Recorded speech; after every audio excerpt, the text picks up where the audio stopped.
Baiklah, materi yang ketiga itu ada manajemen pembiayaan sarana dan prasarana. Baik, di sini pembiayaan itu pertama kita akan bahas konsep dulu ya.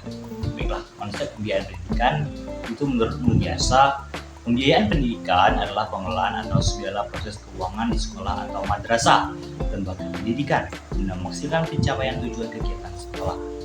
Nah, bisa juga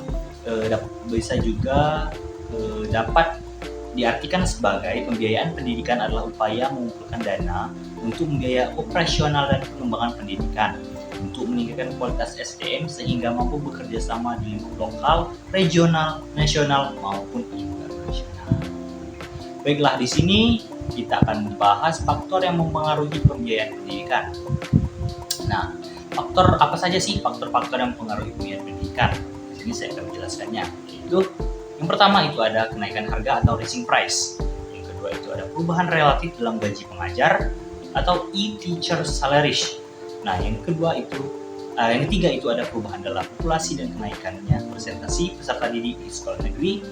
Yang keempat itu meningkatnya standar pendidikan atau educational standard. Nah, yang kelima meningkatnya usia anak yang meninggalkan sekolah. Nah, yang keenam itu ada meningkatkannya tuntunan terhadap pendidikan lebih tinggi atau hyper educational.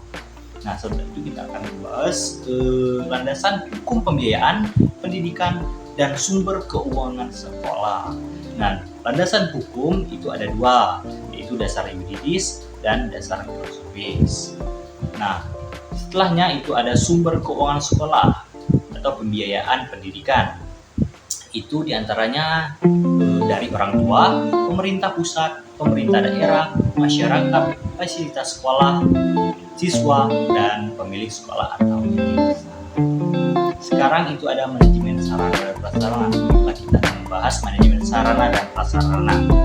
Sebelum tahu kita apa saja yang ada dalam manajemen sarana dan prasarana, mari kita bahas tentang pengertiannya. Pertama, menurut Kamus Besar Bahasa Indonesia tahun 2022, sarana adalah segala sesuatu bisa berupa syarat atau upaya yang dapat dipakai sebagai alat atau media dalam mencapai maksud tujuan. Nah, di sini selanjutnya ada perencanaan sarana dan prasarana. Menurut Terry dan Ru, perencanaan adalah melakukan pekerjaan yang berdasarkan untuk mencapai tujuan yang digariskan. Yang ketiga ada tujuan yang berupa perencanaan sarana dan prasarana untuk menghindari terjadinya kesalahan dan hal yang tidak diinginkan dan untuk efektivitas dan efisiensi dalam pelaksanaannya. Itu adalah tujuannya.